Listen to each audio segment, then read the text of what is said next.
بسم اللہ الرحمن الرحیم۔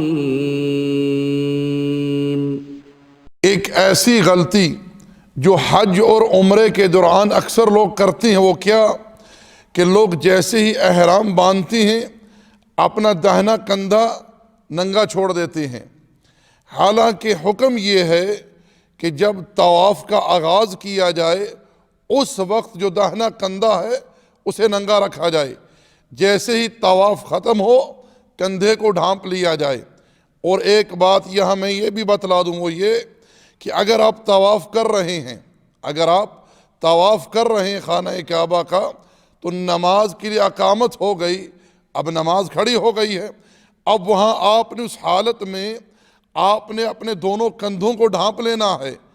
جب آپ نماز سے فارغ ہوں گے، جہاں سے آپ نے طواف چھوڑا ہے وہیں سے آپ آغاز کریں گے اور اپنا داہنا کندھا جو ہے پھر اسے ننگا کر لیں گے۔ کب تک؟ جب تک کہ آپ نے طواف کرنا ہے۔ جیسے ہی آپ خانہ کعبہ کے طواف سے فارغ ہوں گے تو اپنے دونوں کندھوں کو ڈھانپ لیجئے۔